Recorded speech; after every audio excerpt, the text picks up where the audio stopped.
பாட்டி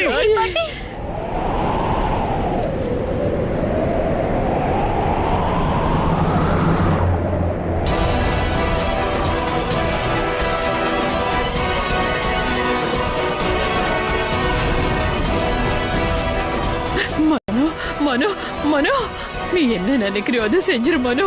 ராஜவர் கிட்ட சொல்லி சீமா விட்டு சொல்லு மனோ. அக்கா தைரியமா இருங்க. இவன் என்னோட பையன், ரிமோட் கண்ட்ரோல் பொம்மை இல்ல, புரியுதா? ஆமா மனோ.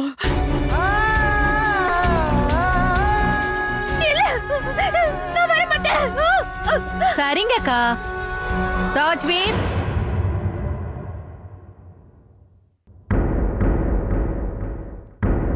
இதுல புரிஞ்சிக்க வேண்டிய விஷயம் என்னன்னா, ஒரு தடவை பழி வாங்க ஸ்டார்ட் பண்ணிட்டா அப்புறம் நடுவுல ஸ்டாப் பண்ண கூடாது. இவங்களுக்கும் என்னன்னு தெரியட்டும். நம்மள பகச்சுக்கிட்டாங்கன்னா அதோட விளைவு எந்த அளவுக்கு இருக்கும்னு.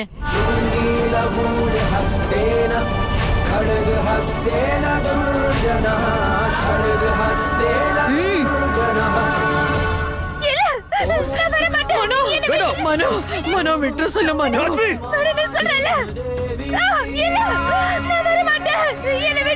அக்கா, நீங்க அந்த பழமொழியை கேட்டது இல்லையா? காதல்லையும் போர்லயும் எல்லாமே எடுப்படும். மனோ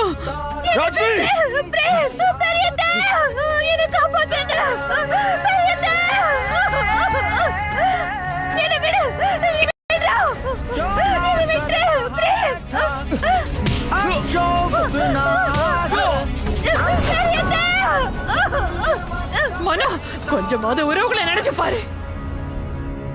அக்கா, இப்ப நீங்க என்ன சொன்னீங்க?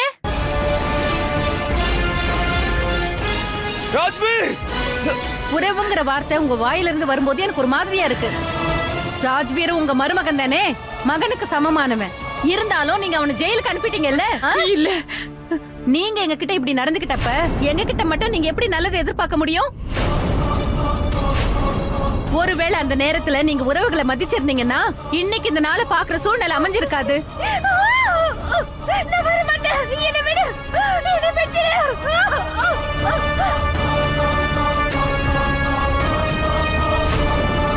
மனோ மனோ மனோ விட்டு சொல்லு மனோ. மனோ விட்டு சொல்லு மனோ. பாட்டி வேண்டாம். உன் அக்கா மேல கொஞ்சம் கருணை காட்டு மனோ. உனக்கு வாழ்நாள் முழுக்க அடிமையா இருக்க.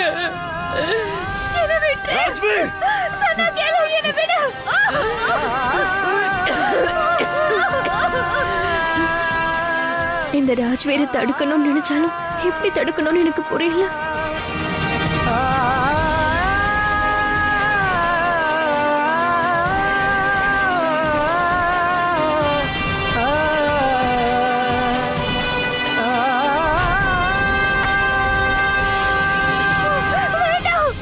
ராஜ்வீர்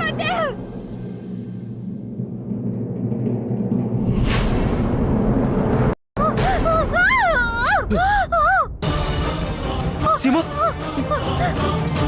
இது உன்னோட முதல் தவறு. அதனால உன்னை விட்டு வைக்கிறேன். மறுபடியும் உனக்கு என் மேல கை நீட்டணுன்ற நினைப்பு வந்துச்சுன்னா நான் உன் வாழ்க்கைய நரகத்தை விட கொடுமையாக்கிடுவேன்.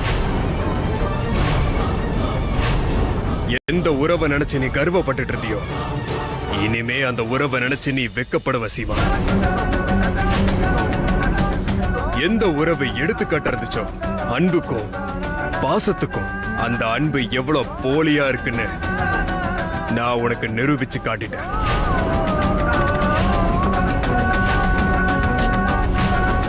அதனாலதான் சொல்றேன், அதிகமா யோசிக்காத சீமா.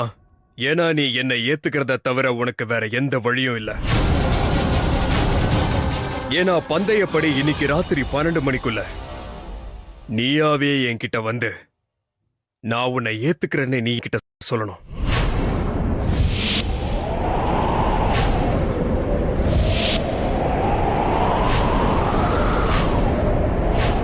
ஒருவேளை நீ அப்படி செய்யலனா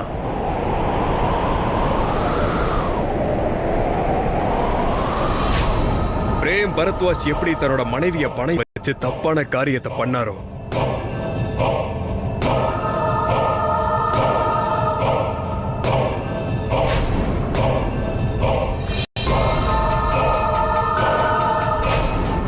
அதோட வீடியோ ரெக்கார்டிங் என்கிட்ட இருக்கு. அதை நாங்க நாளைக்கு மொத்த உலகத்துக்கும் காட்டுவோம். அதுக்கப்புறம் என்ன ஆகும்னு யோசி. களங்கம் ஏற்படும். களங்கம்.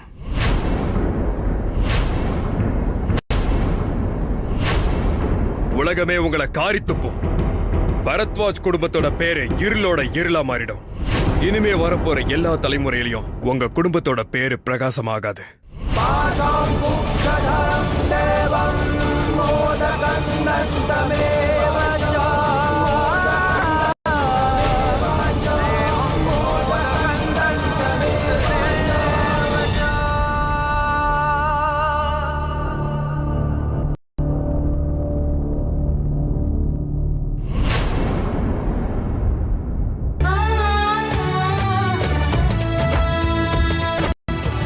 பாக்கெட்டில் இருந்து, ஃப்ரையரில் இருந்து, பாட்டிலில் இருந்து, ஷெல்ஃபில். ஆனால் டாமினோஸில் குட்னஸ் நிரம்பிய அவனில் தயாரிக்கப்பட்ட டாமினோஸ்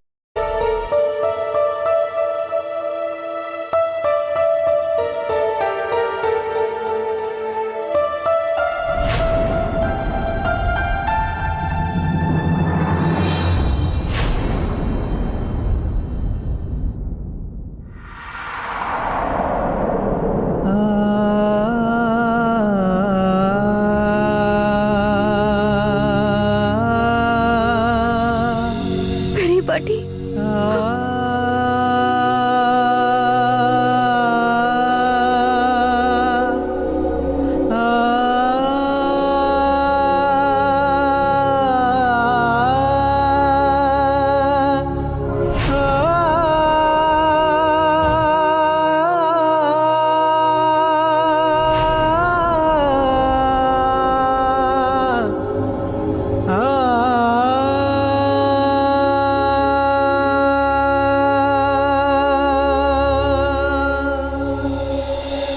நான் சீமாவை பணைய வச்சு 3வது ஆட்டம் ஆடுறதுக்கு தயாரா இருக்கேன்.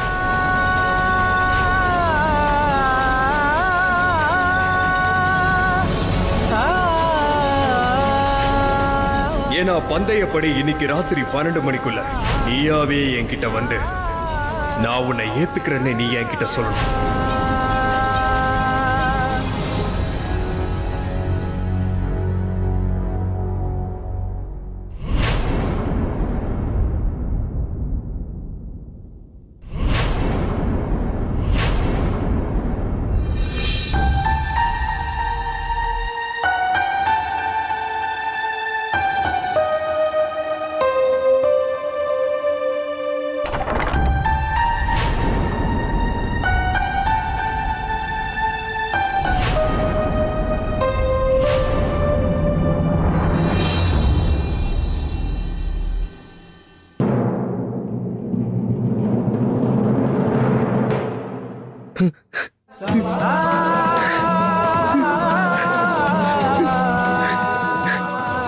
எனக்கு தெரியும் சிவா, மன்னிப்பு கேட்கிற தகுதியே எனக்கு இல்லை.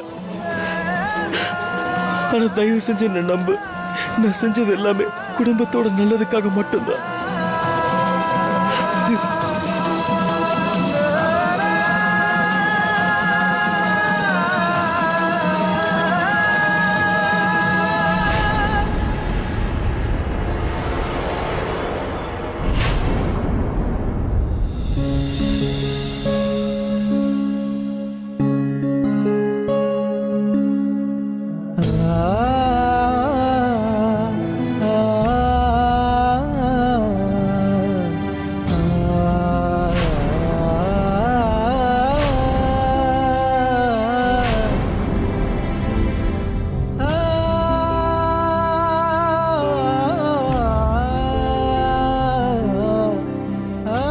சொல்ல வரேன்னு உனக்கு புரியுதில்ல சீமா?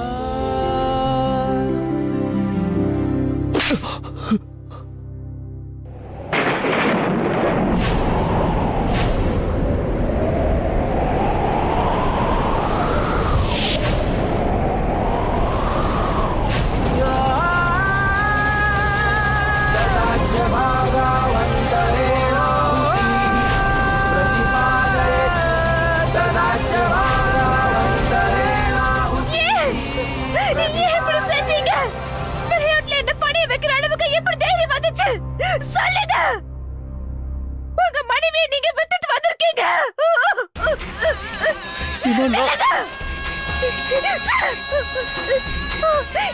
என்ன நினைச்சா எனக்கு அசிங்கமா இருக்கு.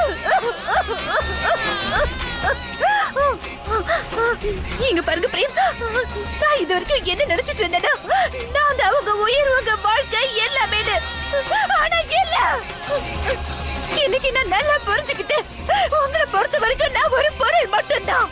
அதை எப்ப வேணாலும் நீங்க இன்னொருத்தருக்கு வித்துருவீங்கன்னு. நான் சொல்றது உண்மைதான பிரேம்? சொல்லுங்க பிரேம். இந்த வீடு இல்லன்னா என்ன சொல்லுங்க. உங்க பிசினஸ் இல்லாம போயிடுச்சுன்னா நம்மளால வாழவே முடியாதுன்னு நினைச்சிட்டீங்களா? நீங்க உங்க சீமாவை அசிங்கப்படுத்திட்டீங்கல்ல. பிரேம் இங்க பாருங்க, நம்ம ரோட்ல நிக்கிற நிலைமை வந்திருந்தா கூட நான் உங்க கூட சந்தோஷமா வாழ்ந்திருப்பேன். நான் எதை பத்தி யோசிச்சிருக்க மாட்டேன். ஒரு வேளை சாப்பாடு சாப்பிட்டாலும் உங்க கூட இருந்தா எனக்கு அதுவே போதும் பிரேம். ஆனா நீங்க என்ன பண்ணிருக்கீங்க?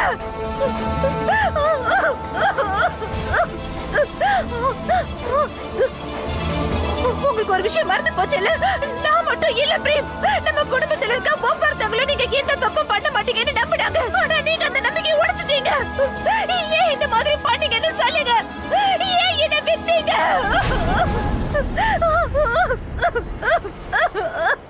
ஏன் பிரேம்?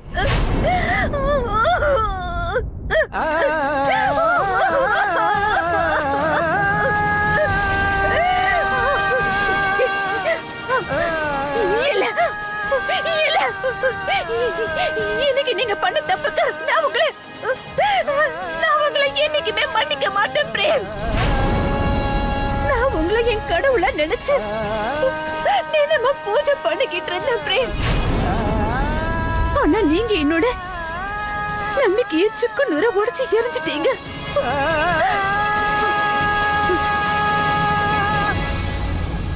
நீங்க பண்ண தப்புக்கு தண்டனை என்ன தெரியுமா? கூட இனிமே நான் வாழ மாட்டேன்.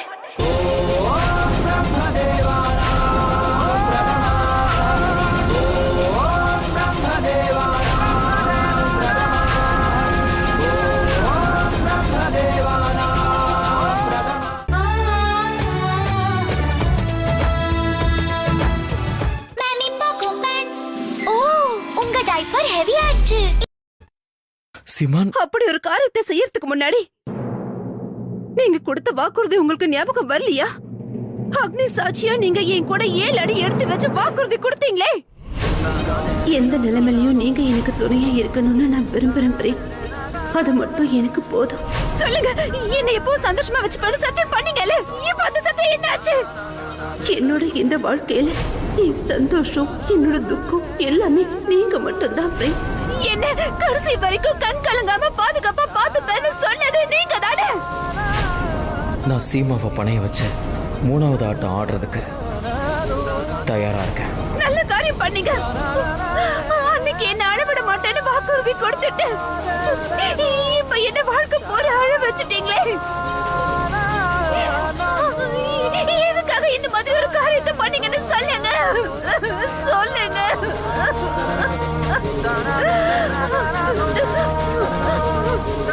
நமக்குள்ள என்னைக்குமே பிரிவு வராதுன்னு நமக்குள்ள நாமே வாக்குறுதி கொடுத்திருந்தோம்.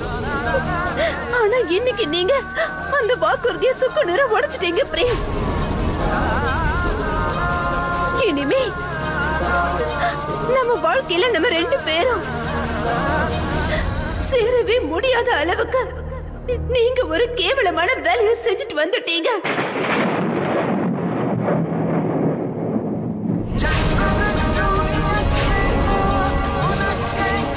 Mister frame Bharadwaj.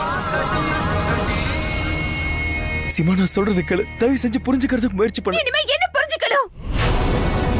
நான் என்னெல்லாம் புரிஞ்சுக்கணுமோ, என்னெல்லாம் பார்க்கணுமோ எல்லாத்தையுமே பார்த்துட்டேனே. என்ன மிச்சம் இருக்குன்னு சொல்லுங்க. சிமா, நான் கையெடுத்து கும்பிட்டு கேட்கிறேன். நான் செஞ்சது மன்னிக்க முடியாத குற்றம் தான். அதுக்காக நீ என்ன தண்டனை கொடுத்தாலும் அதை நான் ஏத்துக்கிறேன். ஆனா தயவு செஞ்சு இல்ல, எந்த பிரயோஜனமும் இல்ல. என் முன்னாடி நின்று இந்த மாதிரி மன்னிப்பு கேட்கறதால எந்த பிரயோஜனமும் இல்ல பிரேம். போங்க, போய் இந்த ராஜ்வீர் கிட்ட இந்த மாதிரி கையெடுத்து கும்பிட்டு கேளுங்க. இந்த உலகத்துக்கு முன்னாடி என் மானத்தை வாங்கிடாதுன்னு கேச்சுங்க. போய் இந்த உலகத்துக்கு முன்னாடியே உங்க மானத்தை காப்பாத்திக்கோங்க பிரேம். என்ன சீமா பரத்வாஜ்.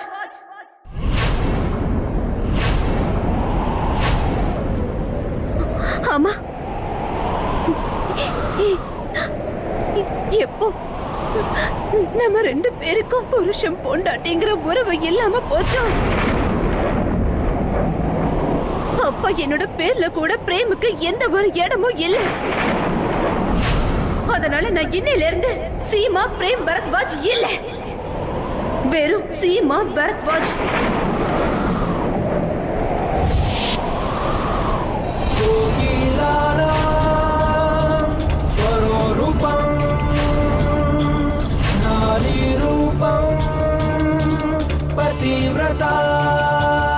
இப்போ நான் சீமா பரத்வாஜ் ஒரு முடிவுக்கு வந்திருக்கேன். அந்த ராஜ்வீர் என்ன பண்ணாலும் சரி, அவன் நினைக்கிறத நான் நடக்க விடவே மாட்டேன்.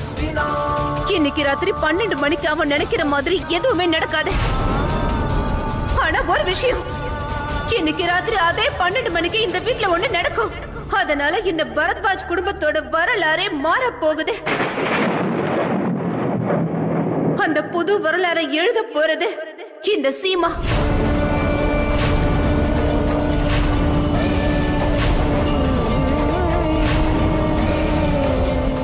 அப்புறம் இன்னொரு விஷயம், இந்த நேரத்துல நம்ம 2 பேரும் நிறைய விஷயங்களை தெளிவாக்கிக்கணும் பிரேம்.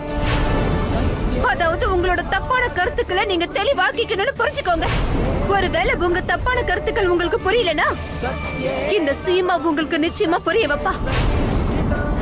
இன்னைக்கு இப்போ இந்த நிமிஷத்துல இருந்து நான் உங்க பொண்டாட்டி இல்ல, நீங்க என்னோட புருஷன் இல்ல.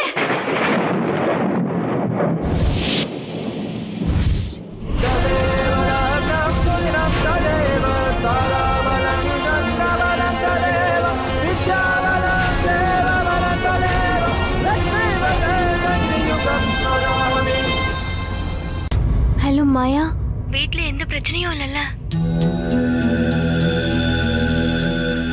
கடவுளே, ரோஹிணி கிட்ட என்ன பதில் சொல்லுவேன்? ஹலோ மாயா, நான் பேசுறது உனக்கு கேக்குதா இல்லையா? ரோஹிணி அது வந்து